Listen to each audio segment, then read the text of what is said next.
Suatu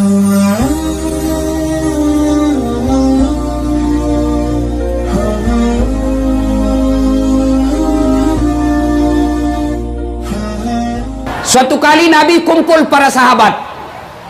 Nabi lalu bertanya, "Atadruna manil muflis?" Saudara-saudara sekalian, tahu ndak siapa yang bangkrut di akhirat kelak? Tahu ndak siapa yang pailit nanti di akhirat? Macam-macam jawaban sahabat. Ada yang mengatakan yang tidak sholat ya Rasul. Nabi jelaskan, dia sholat, bahkan sholat sunnahnya baik. Yang tidak puasa Ramadan ya Rasul, dia puasa Ramadan, Senin Kamisnya lancar. Kalau begitu yang tidak bayar zakat ya Rasul, dia bayar zakat, zakat harta, zakat fitrah dia keluarkan. Lalu sahabat berkata, yang tidak haji ya Rasul, Nabi jelaskan, dia haji bahkan sudah umroh berkali-kali. Seluruh sahabat heran. Lalu Nabi berkata lagi, siapa yang tahu yang bangkrut di akhirat kelak? Akhirnya tidak ada yang tahu. Nabi lalu menjelaskan, yang bangkrut nanti di akhirat, jarusu wa khati'ur rahim, tetangga yang jahat sama tetangganya dan ia memutuskan persaudaraan. Sahabat heran. Lalu sahabat bertanya, kok bisa bangkrut ya Rasul? Dia kan sholat, dia puasa, dia bayar zakat, dia haji, kok bisa bangkrut ya Rasul? Nabi menjelaskan, betul, hubungannya kepada Allah baik, ibadahnya kepada Allah baik, tapi sayang 1000 sayang, hubungannya kepada sesama manusia hancur. Sebelah kanan rumahnya dia bertengkar, depan rumahnya dia musuhi, sebelah kirinya dia berkelahi, sebelah belakang rumahnya pun dia musuhi, seluruh orang di sampingnya hampir dia musuhi semua. Akhirnya di akhirat kelak, ketika di store salatnya, ya Allah ini salatku, datang tetangganya, tunggu dulu Tuhan, saya pernah tetangga di Medan, dia fitnah saya, katanya anakku yang lurus rambutnya bukan anaknya suamiku, karena suamiku keritin rambutnya. Dia tidak tahu anaknya lurus rambutnya karena sudah direbonding. Gara-gara fitnahnya ya Allah, saya malu satu kampung, saya minta keadilan hari ini ya Allah. Allah kemudian berfirman, kalau begitu kau ambil dia punya sholat 20 tahun. Nah, dia setor lagi puasanya, ya Allah ini puasaku. Datang lagi tetangganya, tunggu dulu Tuhan, saya pernah tetangga di Medan, dia serobot saya punya tanah 1 meter, saya bertetangga, dia ambil tanahku 1 meter. Akhirnya setiap hujan banjir saya punya rumah, saya mau lapor sama polisi, temannya polisi. Akhirnya apa?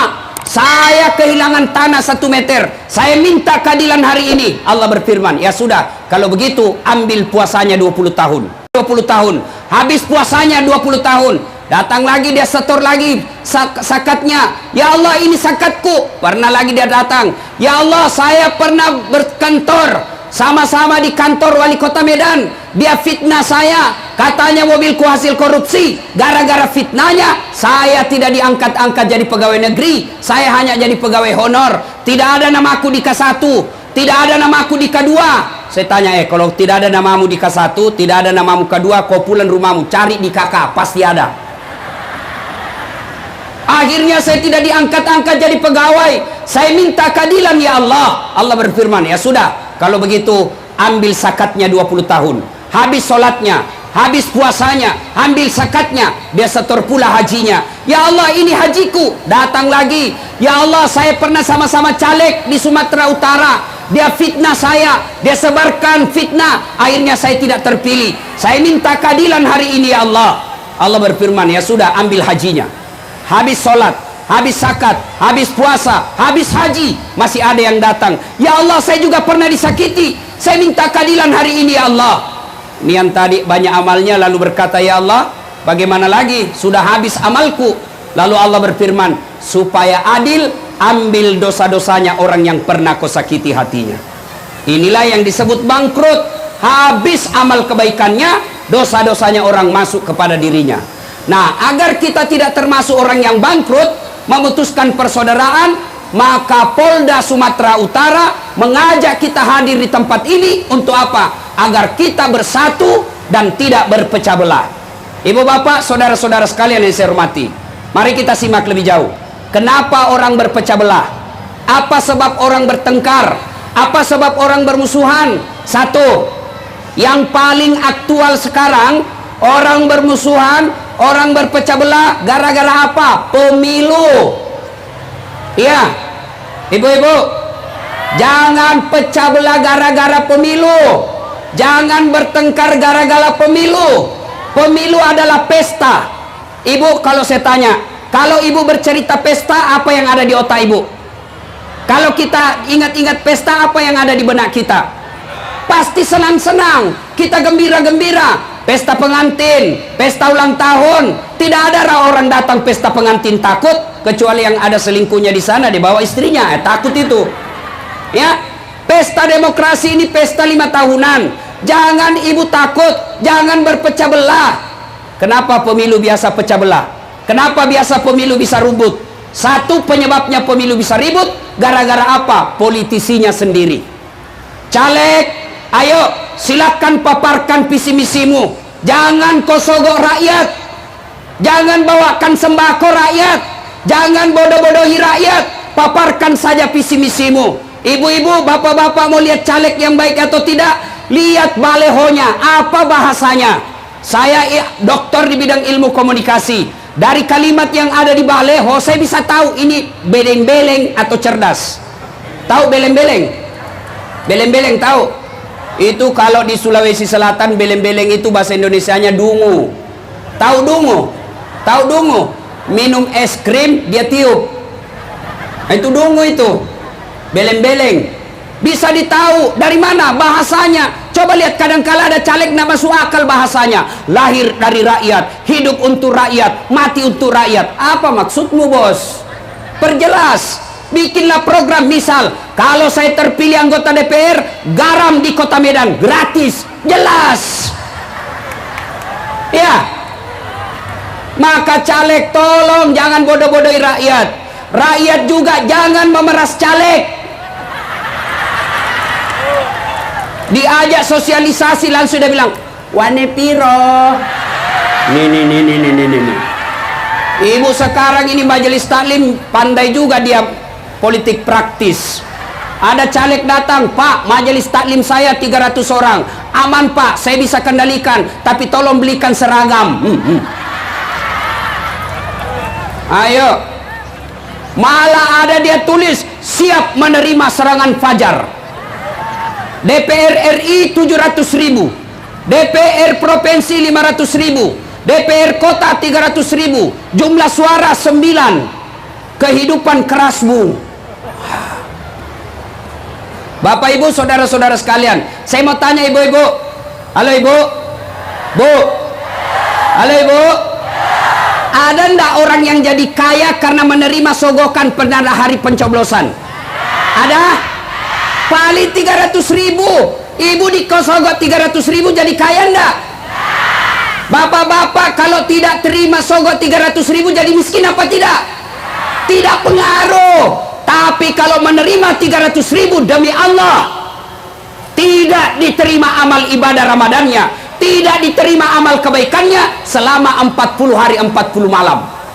Maka ibu-ibu mau bangun negara kita, bapak-bapak mau bangun Republik Indonesia, mau? Jangan terima money politik, jangan terima sogok, jangan terima sembako. Perbaiki negara kita ini dengan apa? Hilangkan money politik, hilangkan sogok-sogok. Ibu-ibu, bu, jangan cemas soal isi perut. Allah yang ngatur. Bu, pernah lihat cicak? Pernah lihat cicak? Apa dia makan cicak? Masuk akal enggak? Satu terbang, satu di dinding. Di mana ketemunya? Enggak ada terminalnya.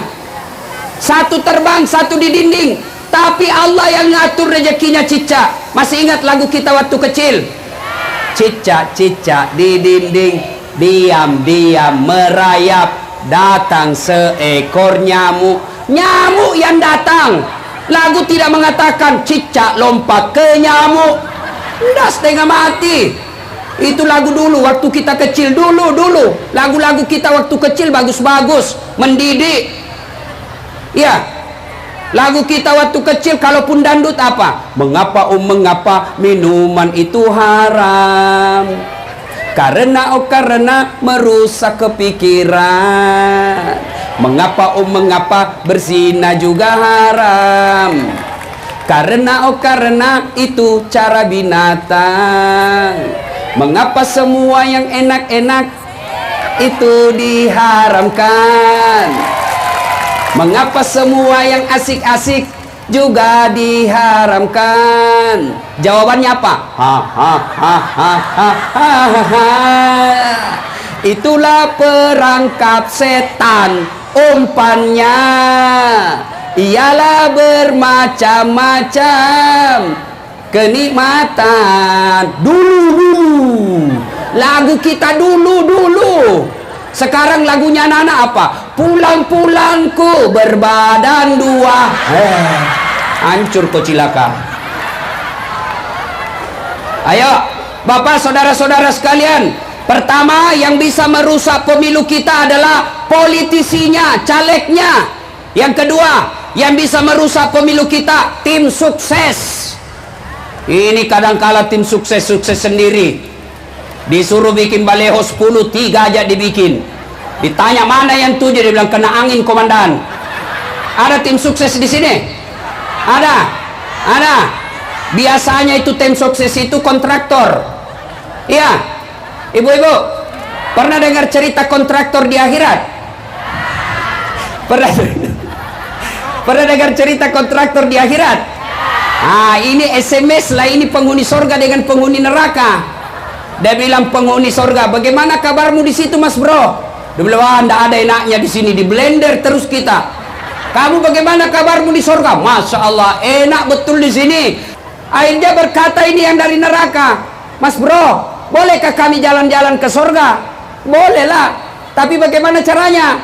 Kata penghuni neraka, gampang. Penghuni neraka kan rata-rata kreatif. Gampang, nanti kami jalan keluarnya. Gimana caranya? Kami bikin jembatan dari sorga, kamu juga bikin jembatan dari neraka. Baik kalau begitu, lelang proyek. Keluar pemenang tender. Waktu pekerjaan 3 hari. Hari pertama, jembatan dari neraka sudah selesai 50%. Hari kedua, selesai 70%. Hari ketiga, tuntas, efektif, dan efisien. Sementara jembatan dari neraka sorga belum juga dimulai. Dilihat-lihat lah ini, kenapa itu jembatan dari sorga belum dimulai? Teriaklah ini dari neraka, woi, kenapa kau belum mulai jembatanmu? Kami sudah sampai di tengah ini. Apa kata penghuni dari sorga? Bagaimana mau dimulai? Kontraktor, pemborong, panitia, ada semua di situ.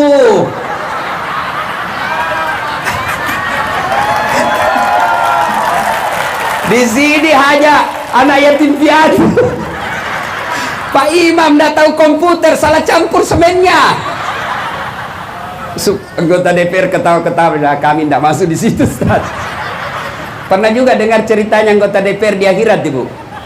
Pernah dengar? Jadi masuklah ini Pak Imam sorga. Sampai di dalam sorga, ini Pak Imam dilihat banyak anggota DPR dalam sorga. Kok banyak anggota DPR? Di negara saya banyak yang dia PT tangkap tangan. Kok bisa? Dia datang protes sama malaikat, penjaga sorga. Malaikat, kenapa banyak anggota DPR di sini? Di negara saya kok banyak ditangkap? Kata penjaga surga, "Nggak usah kau ribut." Kenapa? Ini cuma reses, sebentar lagi dia pulang ke neraka.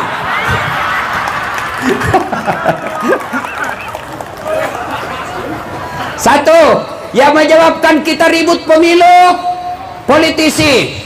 Dua, tim sukses. Wahai tim sukses 01, tim sukses 02, silahkan sampaikan kehebatan calonmu, tidak usah kau urusi calon orang lain.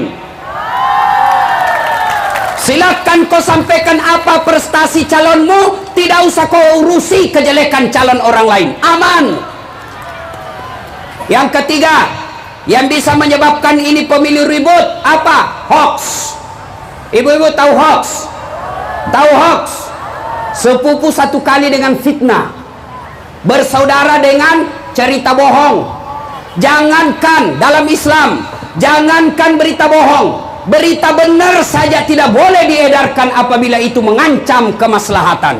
Saya ulang, dalam Islam jangankan berita bohong, berita benar, berita ada kejadiannya, ada faktanya, ada saksinya, betul itu kejadian, benar kejadiannya. Tapi kalau mengancam kemaslahatan, haram kita edarkan. Setiap tempat ada ucapan yang cocok untuk tempat itu, dan setiap ucapan ada tempat yang cocok untuk ucapan itu. Jadi Bapak Ibu sekalian, hindari hoax dalam pemilu ini. Yang biasa kita masuk penjara, bahkan akhirnya berpisah dengan keluarga. Gara-gara apa? Menyebarkan hoax. Ibu-ibu sekarang gampang sekali menyebarkan fitnah. Terima, dia pendukungnya 01, dia terima di WhatsApp kejelekan 02, maka langsung di-share. Dia pendukungnya 02, dia terima fitnah dari 01, jelekan 01, langsung dia share. Orang keberatan, lapor polisi, ibu masuk penjara, orang jadi presiden. Namanya dongok-dongok, beleng-beleng. Ya, ale bu, nih tukang gosip ini nih. Nah, kalau begini nih, duduk-duduk begini, damai tapi gersang itu begini. Duduk begini nih, dia nggak cerita tapi mulutnya dong. Apa?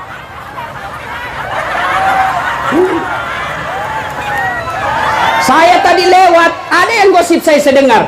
Itu juga bajunya waktu di TV One. Red. Nih.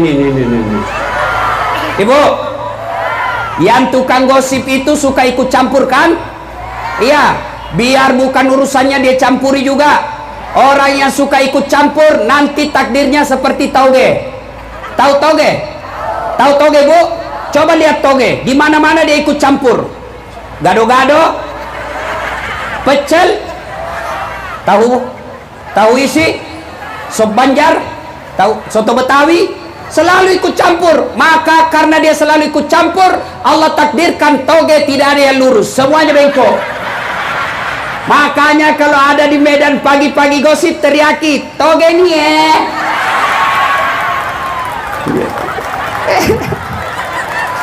ayuhibbu ahadukum, sukakah kamu memakan bangkai sesamamu manusia?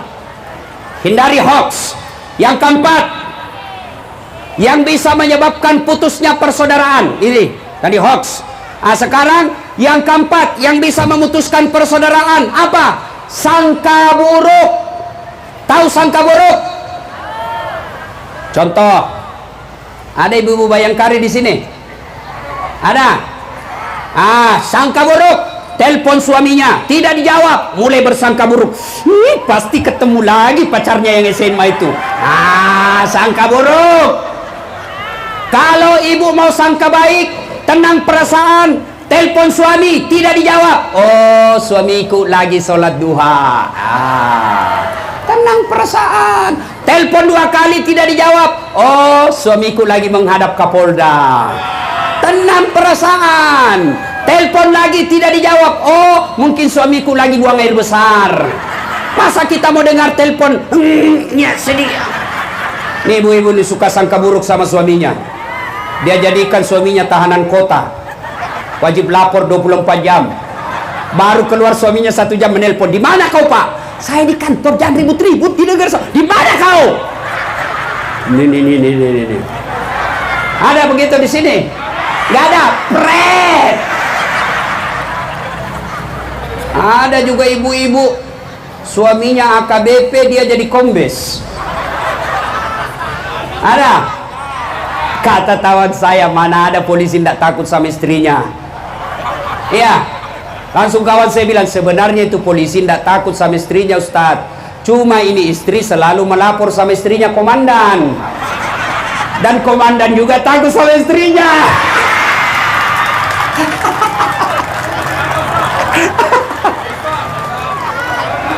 Ada?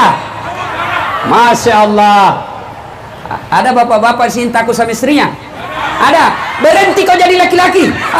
Apa mau takut sama istri? Semua gaji kita diambil.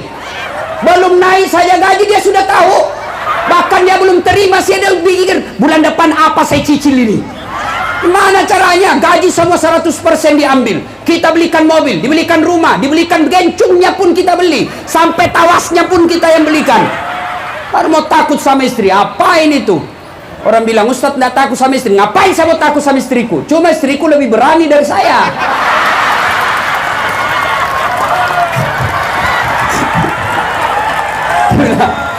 Begini susah Ustadz. Kenapa susah Pak? Masalahnya kalau dia marah Ustadz, dia banting, dia pecah itu piring Ustadz. Saya bilang, sini kau jadi laki-laki. Kalau istrimu pecahkan satu piring, kau pecahkan satu lusin. Kenapa? Piring boleh dibeli, tapi harga diri sebagai suami tidak boleh diinjak-injak. Allahu Akbar.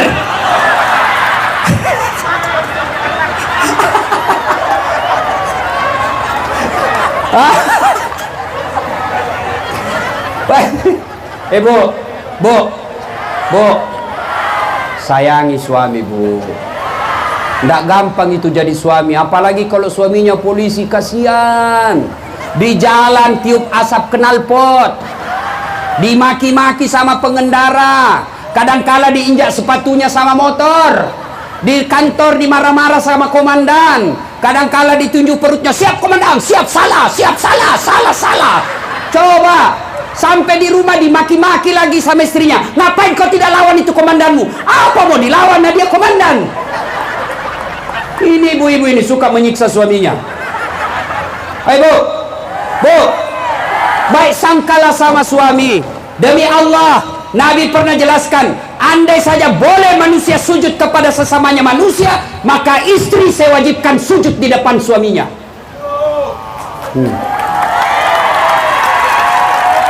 Kenapa begitu Ustaz? Karena ibu, kami laki-laki yang menanggung ibu dunia akhirat. Coba, kami laki-laki yang nanggung ibu dunia akhirat. Contoh, suaminya ulama, suaminya penghafal Quran, suaminya Senin Kamis puasa, suaminya pendakwah, tapi istrinya tidak pakai jilbab, istrinya tidak sholat, istrinya tidak puasa Ramadan. Demi Allah, kata Al-Quran, ku ampusakum wa ahlikum nara. Orang seperti ini suaminya ulama, istrinya tidak baik sifatnya, suaminya dulu masuk neraka, baru istrinya. Beda kami laki-laki, ibu-ibu. Misal suaminya tukang rampok, suaminya koruptor, suaminya pengedar narkoba, suaminya selingkuh kiri kanan, tapi istrinya sabar, istrinya baik agamanya. Ibu disuruh pilih 7 pintu sorga, kata Nabi, tadkhulul jannati bisalam. Silakan ibu pilih sorga mana yang kau mau masuki. Tuh. Maka baik sangkalah sama suami. Tiba-tiba masuk WhatsApp, saya lihat suamimu bonceng cewek, cantik betul. Baik sangka, suamiku kan polisi, melayani masyarakat dengan baik. Curi, ini baru cerita sudah marah. Memang ini. Bu, ada orang curhat sama saya di Kalimantan, pengusaha sukses batu bara, tiba-tiba bangkrut. Saya tanya, Pak, bagaimana penghormatan Bapak kepada istri selama ini? Wah, itulah dia Ustadz, saya lebih senang istrinya orang daripada istriku. Tapi ya wajarlah kalau suami kadangkala tidak senang sama ibu.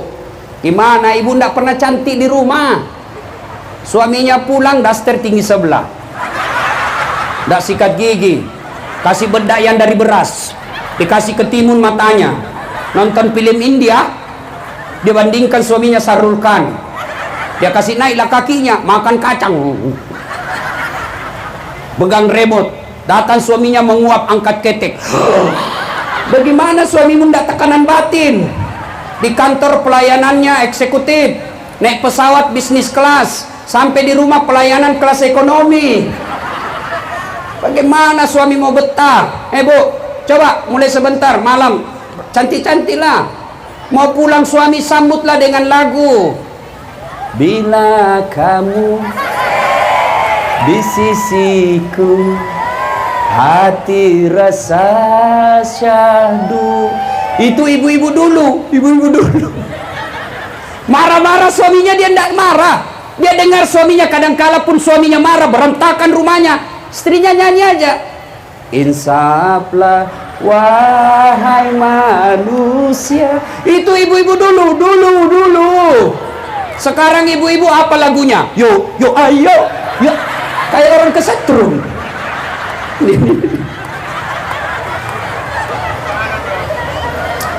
Ayo, ibu-ibu, ada ndak yang jahat suaminya? Ada juga. Dengar kata Nabi, bukan bagian dari umatku suami yang mengkhianati istrinya, selingkuh. Pak, bagaimana karir kita mau baik kalau istri yang setia di rumah mendoakan bapak kemudian hianati? Masih ingat waktu kita ijab kabul? Saya terima nikahnya Ramadan binti Abdurrahman dengan mahar seperangkat alat sholat tunai karena Allah. Allah yang kita jagadaikan, Allah yang kita jadikan jaminan.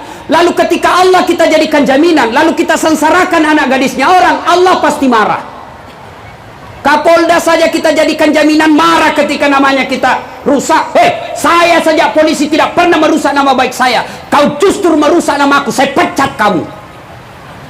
Apalagi Allah. Maka bapak-bapak kalau istri marah, rumusnya diam.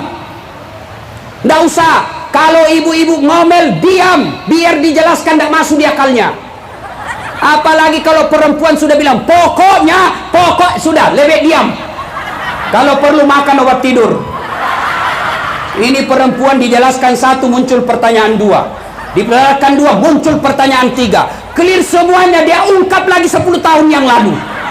Maka lebih diam. Begitulah cara saya berterima kasih kepada istriku yang telah hamil, melahirkan dan menyusui anak saya. Masih ingat waktu hamil? Masih ingat?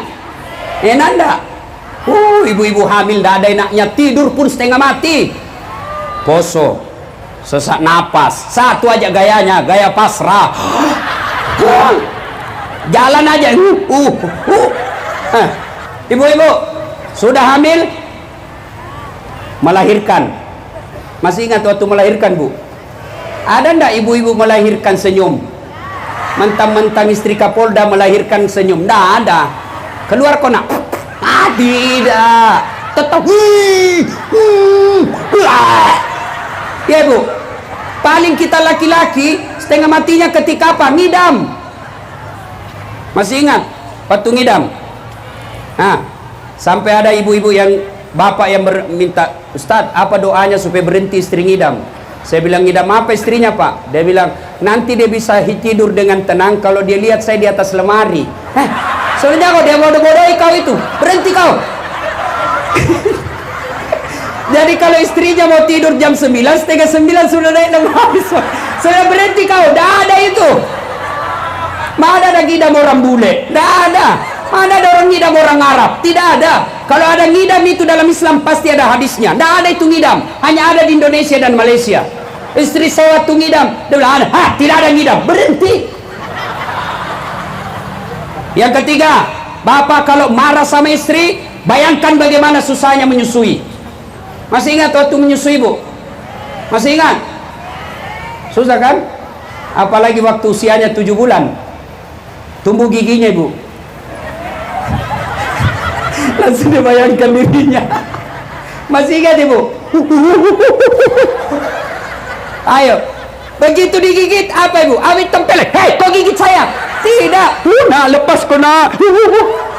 Siang anaknya, malam bapaknya lagi. Ya, menderita. Makanya, Pak, kalau ada bapak-bapak kurang ajar sama istrinya, kata Nabi, bukan bagian dari umatku suami yang kurang ajar sama istrinya. Ya, dah.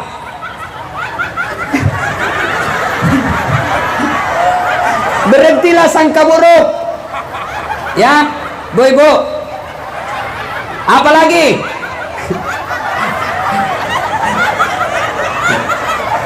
Sudah, Bu. Berikut lagi, apa yang bisa memecahkan persaudaraan kita? Setelah sangka buruk, apalagi? Misal, sangka buruk, bapak polisi, tiba-tiba Kapolda mutasi, pindah, sangka baik, itulah yang terbaik. Saya dalam hidup saya selalu sangka buruk. Tamat SMA, saya daftar tentara. Saya ingin jadi akabri penerbang. Begitu tes fisik, tidak lulus. Kenapa? Ceper. Tidak cukup tinggiku. Saya protes kepada Allah waktu itu. Ya Allah, kenapa kau lahirkan saya dalam keadaan pendek? Kau tidak rugi jadi Tuhan kalau saya jadi tentara? Temanku lulus, akabri polisi. Sekarang dia disulbar pakai 1 bunga. Baret merah karena dia reserse. Saya lulus pakai baret putih. Alhamdulillah. Dengan baret putih yang saya pakai, mulai baret merah sampai baret hitam, saya caramai kau semua. Apa? Ini namanya sangka baik. Jangan pernah sangka buruk. Wahai para caleg, tim sukses, kalian sudah sosialisasi, sudah melakukan visi misi, sudah menyebarkan baleho, sudah jual sawah, ternyata tidak terpilih, percaya itu yang terbaik buat Anda. Saya 2013 ikut juga Pilwali Makassar, 10 pasang calon, saya juara 2. Orang bilang dikalah Ustaz, tidak dikalah, cuma yang menang lebih banyak suaranya dari saya. Namanya sangka baik. Sangka baik, jangan pernah sangka buruk. Tidak ada enaknya sangka buruk. Tiba-tiba kita dimutasi dari Kapolres, tiba-tiba menjadi non job, sangka baik. Dengan tidak menjadi Kapolres, waktu Bapak lebih banyak untuk keluarga. Sangka baik. Ya. Berikutnya, yang menyebabkan putus persaudaraan, apalagi sombong. Apa itu sombong? Pakai barang mewah? Belum tentu. Apa sombong? Pakai barang-barang mahal? Belum tentu. Lalu apa itu sombong? Sombong itu ada 2. 1, menganggap remeh orang lain. 2, tidak mau menerima kebenaran. Sombong itu sifatnya 2. 1, menganggap remeh orang lain. 2, menolak kebenaran. Kenapa biasa orang sombong? Ada 4 penyebab datangnya sombong. 1, bertambahnya ilmu. 2, bertambahnya harta. 3, bertambahnya jabatan. 4, bertambahnya ibadah. Maka 4 ini potensial sangat membuat orang bisa jadi sombong. 1, bertambahnya ilmu. Siapa mereka yang bertambahnya ilmu bisa sombong? Termasuk diantaranya mereka yang banyak gelarnya. Mereka, bahkan ustadz pun ada yang sombong. Ada ustadz yang sombong, banyak. Mana ustadz yang sombong? Yang tidak mau menerima perbedaan pendapat. Perbedaan dalam Islam wajar, itu sunnatullah, tidak bisa dipungkiri. Saya kasih contoh. Ibu-ibu, kenapa enak makan? Kenapa enak makan? Karena gigi kita beda-beda. Ada gigi seri, fungsi memotong, cak. Ada gigi taring, fungsi merobek. Makanya kalau ibu makan daging, tidak ada orang makan daging begini. Nah, ada lagi fungsi geraham, apa? Menghancurkan. Bayangkan kalau kita semua sama, gigi kita semua gigi seri, bagaimana makannya? Repot kita makan daging. Ayo, makanya sunnatullah, perbedaan itu harus ada memang. Itu ketentuan dari Allah. Yang salah kalau kita menyalahkan pendapat orang. Contoh, melekatkan tangan setelah takbir, Allahu Akbar. Itu kan minimal 4 mazhab. 1, Allahu Akbar, antara perut dengan pusat. Yang kedua, Allahu Akbar di atas dada. Yang ketiga, Allahu Akbar di bawah pusat. Yang keempat, Allahu Akbar lurus. Mau begini silakan, yang penting jangan kau salahkan yang begini. Mau begini silakan, yang penting jangan kau salahkan begini. Semua benar. Kalau semua benar, mana yang salah Ustaz? Kalau kau pakai semuanya. Dia pakai 4-4, salah itu. Allahu Akbar. Salah bos. Ayo, adakah ustadz yang sombong? Mereka yang tidak mau menerima perbedaan pendapat, ceramahnya menghasut, ceramahnya menyakiti orang. Itu ustadz sombong itu. Allah tidak menyenangi sifat sombong. Kenapa? Karena hanya Allah yang boleh sombong. Dari 99 nama Allah, satu diantaranya Al-Mutakabbir, yang maha sombong. Kenapa? Karena hanya Allah yang tidak terbatas. Kalau ilmu, jangan sombong gara-gara ilmu. Allah cabut ilmumu, kau bisa pikun. Pernah dengar cerita orang pikun? Profesor, doktor, banyak sekali gelarnya. Tapi begitu mau pensiun, mulai pikun. Diprotes sama istrinya, Pak, biasanya kalau mau pergi ngajar, kau cium-cium jidatku. Ini sudah hampir 2 minggu, kau tidak pernah lagi cium saya. Langsung suaminya berkata, berarti siapa yang saya cium selama ini? Ternyata pembantunya dia cium. Coba, jangan juga modus. Selesai dengar ceramah begini, pura-pura pikun. Didapat anaknya dalam kamar pembantu lagi. Kukira nak, mamamu nak. Modus. Ayo, yang berikutnya lagi. Apalagi menyebabkan orang sombong? 2, pangkat jabatan. Kapolres, Kapolda, Wakapolda, Wakil Bupati, Bupati, Wali Kota, Wakil Wali Kota. Jangan sombong gara-gara jabatan. Anggota DPR, jangan sombong. Kau jadi anggota DPR karena kau dipilih oleh rakyat. Wali kota, jangan sombong. Kau jadi wali kota karena dipilih oleh rakyat. 5 tahun saja. 5 tahun. Kalau terpilih lagi 10 tahun. Tidak terpilih, wabillahi taufiq wal hidayah. Mau sombong Kapolres, jangan sombong. Ada batasnya. Apa? Pensiun. Biar kau sepupu dengan Kapolri, pensiun, keluar, tongkat komando kasih orang lain. Jangan sombong. Apalagi yang membuat orang sombong setelah jabatan? Apa? Harta. Jangan sombong gara-gara harta. Ingat Palu, Donggala. Pernah saya diundang ceramah orang Palu, kaya, mentereng dia punya rumah. Sekejap hancur rumahnya. Begitu saya ke sana lagi, hidup di bawah tenda. Jangan sombong. Kalau Allah marah, okelah kau punya harta, kau punya mobil, kau punya jabatan, Allah marah, kasih penyakit. Akhirnya apa? Banyak orang kaya, banyak duitnya, tidak ada bisa dia makan. Dilarang makan nasi. Tabungannya 7 miliar, tapi dilarang makan nasi. Apa enaknya? Dilarang makan nasi, dilarang makan garam, dilarang makan daging, dilarang makan yang asin-asin. Apa saja bisa dia makan? Ubi rebus. Duitnya 7 miliar, hanya bisa makan ubi rebus. Mobilnya 1 miliar, tapi baru 1 jam di atas mobil, stres. Hati-hati, kiri, mati kita, rep, mati kita. Itu kok disiksa itu. Ayo, jangan sombong gara-gara harta. Dan yang keempat penyebab sombong adalah bertambahnya amal ibadah. Ibu bapak, saudara-saudara sekalian, inilah penyebab putusnya persaudaraan. Yang berikutnya, apa pula hebatnya kalau banyak teman? Ustaz, saya banyak teman, tidak ada musuh. Wa'tasimu bihablillahi jami'an wa la tafarraku. Apa hebatnya ketika banyak teman? Satu, banyak teman, murah rezeki. Saya selalu bilang begini, saya tidak banyak duit, tapi banyak teman saya. Teman saya banyak duitnya. Kemana-mana saya di Sulawesi, gratis. Saya ke pasar, ibu. Istri saya itu senang betul kalau saya ke pasar. Kenapa? Saya baru turun dari mobil, sudah ada yang teriak, Assalamualaikum Ustaz. Dalam hatiku, aman dan terkendali. Ada yang isi beras, ada bisi ikan. Begitu saya mau bayar, berapa? Nggak usah Ustaz. Nggak enak, masih pagi-pagi Pak Ji. Nggak usah Pak Ustaz. Dalam hatiku, memang itu yang kutunggu. Yang ketiga, banyak teman, gampang selesai masalah. Banyak teman, gampang selesai persoalan. Saya misalnya ke Polres, ngurus perpanjangan izin, baru turun dari mobil, sudah dilihat sama Kapolres. Assalamualaikum Ustaz. Waalaikumsalam. Siap Komandan. Kenapa Ustaz? Perpanjangan SIM Komandan. Kapolres panggil Kasat Lantas. Woi, bantu selesaikan izinnya Ustaz, SIM-nya ini, bantu cepat. Jangan kau minta uangnya Ustaz, berdosa uang Ustaz kau makan. Coba, gampang selesai. Banyak teman, gampang selesai masalah. Yang ketiga, banyak teman, banyak yang doakan. Seperti ini, banyak teman saya. Ketika saya selesai ceramah, saya minta didoakan. Berapa orang yang mendoakan sehingga Allah mendengarkan doa saya. Yang keempat, banyak teman, insya Allah. Banyak teman, gampang terpilih pilkada. Banyak teman, gampang terpilih pilcaleg. Maka bodoh seorang pejabat publik, keliru seorang pejabat publik kalau dia menjadi politisi lalu dia memperbanyak musuh.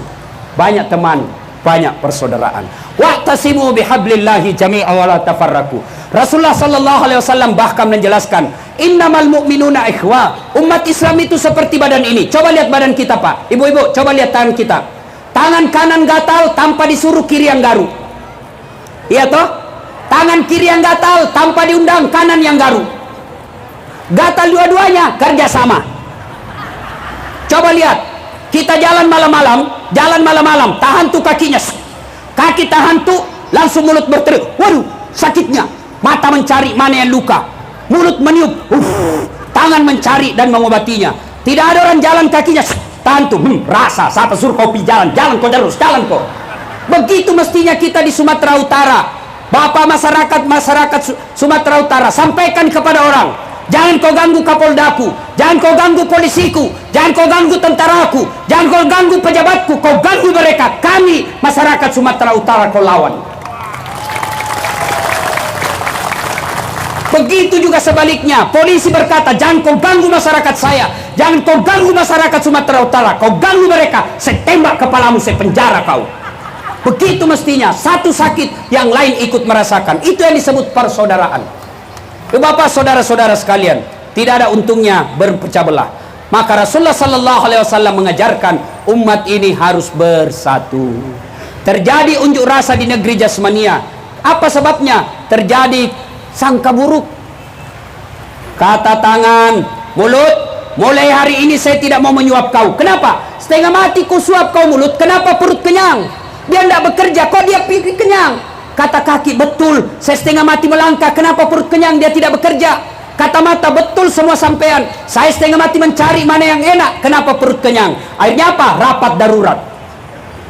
Rapat darurat memutuskan mulai hari ini mogok makan. Akhirnya apa? Tidak mau mengunyah, tidak mau mencari. Hari pertama masih bertahan, hari kedua mulai gelisah, hari ketiga matanya pun tidak bisa dibuka. Akhirnya rapat darurat lagi. Mulai hari ini mogok makan berhenti. Kenapa? Memang perut kenyang, tapi dia tidak kenyang sendiri. Dia hanya kenyang sesaat, setelah itu dia bagi-bagi ke seluruh tubuh sehingga kita bisa bekerja. Maka kalau Provinsi Sumatera Utara ini mau berbahagia, mau damai, maka tidak boleh ada yang kenyang-kenyang sendiri. Ibu bapak, saudara-saudara sekalian, pada akhirnya Islam sangat melarang perpecahan. Di akhirat kelak, mereka yang rugi adalah mereka yang memecahkan persaudaraan. Pemilu, pesta demokrasi. Ibu-ibu, pemilu kapan? Berapa tahun sekali, Bu? Berapa kali? Sekali 5 tahun. Kalah tahun ini, maju lagi tahun depan, tidak ada masalah, ya. Maka ibu-ibu mulai besok kampanyekan, ayo persaudaraan kita jaga, jangan berpecah belah gara-gara pemilu. Kalau Sumatera Utara ribut, siapa yang rugi? Siapa yang rugi? Apa orang yang ada di Makassar rugi? Tidak. Siapa yang rugi? Orang di sini. Maka ketika ada orang yang mencoba mengganggu kesentraman kita, maka kita harus menjaga dan melawannya rame-rame. Tapi alhamdulillah saya dengar di Sumatera Utara ini tidak akan pernah terjadi keributan gara-gara sara. Alhamdulillah. Ya, ibu bapak, tidak ada untungnya berpecah belah. Percayalah itu. Maka Islam hadir, agama semua mengajarkan. Tidak Nasrani, tidak Buddha, Konghucu, Islam semua mengajarkan tidak boleh berpecah belah. Oleh karena itu Polda Sumatera Utara mengajak kita datang ke tempat ini. Tujuannya apa? Agar kita melewati pemilu ini dengan tenang. Masih ingat lagunya pemilu, Ibu? Waktu saya kecil saya masih ingat. Ayo kita sama-sama. Pemilihan umum telah memanggil kita, seluruh rakyat menyambut gembira. Hak demokrasi Pancasila, hikmah Indonesia merdeka. Pilihlah wakilmu yang dapat dipercaya, pengemban ampera yang setia, di bawah Undang-Undang Dasar 45 kita menuju ke pemilihan umum. Ibu bapak, saudara-saudara sekalian, sebelum saya akhiri, banyak yang ingin kita sampaikan tapi waktu yang terbatas. Sebelum saya akhiri, saya mau tanya, ibu-ibu punya handphone? Punya handphone? Bapak-bapak punya handphone? Handphone itu kalau dipakai terus kenapa, Ibu? Kenapa? Lowbat. Kalau lowbat diapain? Cas. Kalau tidak dicas kenapa? Kalau mati masih bisa dipakai? Tidak. Coba kalau handphone lowbat cas 1 jam full, berarti masih bagus handphonenya. Lowbat cas 1 jam masih lowbat, cas 5 jam masih lowbat, cas sampai pagi masih lowbat. Berarti HP-nya sudah rusak. Alhamdulillah baru saja selesai saya cas Bapak Ibu 1 jam 10 menit. Jangan ketawa, saya serius ini. Coba kalau selesai dengar ceramah ini, besok dia tidak lagi melanjutkan sifat-sifat hoax. Besok dia cari musuhnya, dia baik-baikan, dia bersaudara lagi, dia hilangkan perbedaan. Maka itulah yang Allah sanjung dalam Al-Quran. Bismillahirrahmanirrahim. Innamal mu'minuna alladzina isa sukirallah wajilat qulubuhum. Orang yang baik imannya, selesai dengar dakwah, mereka menjadi lebih baik. Ini semualah kita nanti. Tapi kalau sebaliknya, selesai dengar ceramah, apa dia bilang? Apa itu Ustaz? Ceramah kiri kanan, apa itu? Dah enak ceramahnya itu, dah usah lagi kau panggil. Kenapa? 4 dia bahas, saya terus dia kena. Nah ini kalau begini, besok dia tetap menyebarkan hoax, besok dia tetap bermusuhan. Maka inilah yang Allah sindir dalam Al-Quran. Bismillahirrahmanirrahim. Wa tawa'un alaihim a'anzartahum am lam tunsirhum la yu'minun. Kau sampaikan ayat Allah, kau ceramai atau tidak, kau nasihati atau tidak, sama saja mereka tidak akan beriman. Bahkan ayat berikutnya Allah jelaskan, mereka lebih hina dari binatang. Tahu binatang, Ibu? Bapak-bapak tahu binatang? Ibu saya di kampung sampai sekarang masih jual beli kambing. Itu kambing ibu saya kalau ada nakal, dia ganggu temannya, dia panggil penjaganya, jual itu, jual. jual, mengganggu temannya. Sampai di pasar tidak ada yang beli. Haji, tidak laku haji. Bawa pulang, potong, kita makan sama-sama. Kambing, nakal, jual. Tidak laku, potong. Dagingnya bisa jadi sate. Kulitnya bisa jadi perhiasan. Ekornya jadi sop buntut. Kakinya sop kikil. Lidahnya sop lidah. Pipinya sop pipi. Tanduknya perhiasan. Semua dipakai. Kambing, nakal, jual. Tidak laku, potong, kita makan sama-sama. Tapi kalau ada masyarakat Sumatera Utara nakal, suka ganggu, nyebar hoax, pengangguran, busuk kalipaknya, busuk mulutnya, bau keteknya, mau diapa? Jual. Siapa mau beli? Ayo, potong. Siapa mau makan? Inilah yang Allah sindir, mereka lebih hina dari binatang. Alhamdulillah, Kapolda Sumatera Utara tidak mau masyarakat Sumatera Utara menjadi hina, maka dikumpullah kita di tempat ini untuk sama-sama mendengarkan tausiah. Alhamdulillah, lebih dari 48 Polres mengundang saya se-Indonesia. Inilah acara saya yang paling ramai. Masya Allah. Takbir. Saya dengar kabar karena Kapoldanya memang suka bersilaturahmi dan mengumpulkan masyarakat. Percayalah, kalau Bapak, saya selalu bilang begini, kalau ada komandan, pejabat yang tidak bisa membuat jabatannya masuk surga, maka itu paling celaka. Coba kalau saya Kapolda, salat subuh di masjid, Assalamualaikum warahmatullah, Assalamualaikum warahmatullah, saya tanya, mana Kabid Humas ini? Tidak ada. Oh, besok pasti dicerita sama anggota, kau dicari sama Kapolda. Besok belum azan sudah ada di masjid. Coba, kenapa? Jabatan itu mesti ada kekuatan. Maka diajaklah orang untuk masuk ke dalam surga. Insya Allah. Bapak kalau selama menjabat selalu melakukan ini, Pak, Bapak cuma bukan dapat bintang di dunia, tapi insya Allah bintang di akhirat. Tidak cukup dengan amin, tapi kita tidak lanjuti. Tapi ini pun biar Kapoldanya mau, kalau masyarakatnya tidak mau, tidak cocok juga. Maka ini bersambut gayun ini, luar biasa. Kenapa ceramah kita enak di sini? Karena kita bersatu. Saya hebat ceramah di sini karena ada yang dengar. Iya. Kenapa ibu-ibu tenang duduk, tenang di sini? Karena ada ibu dengar. Biar saya jago ceramah tapi tidak ada yang dengar. 2 jam saya di sini tata, tidak ada yang dengar. Lewat orang, sudah lama itu sakit Pak Ustaz. Itulah enaknya persaudaraan. Bapak, saudara-saudara sekalian, sebelum kita akhiri, mari kita doakan, kirimkan suratul Fatihah kepada Rasulullah Muhammad sallallahu alaihi wasallam. Khasiat dan keutamanya kita ikhlaskan untuk Polda Sumatera Utara dan seluruh jajarannya, agar diberikan kekuatan lahir dan batin, kekuatan fisik dan spiritual untuk mengawal pemilu ini dengan sukses damai, sehingga kita mendapat pemimpin yang betul-betul hanya takut kepada Allah dan mencintai rakyatnya. Ila hadratin Nabi Mustafa Muhammad sallallahu alaihi wasallam. Al-Fatihah. Bismillahirrahmanirrahim.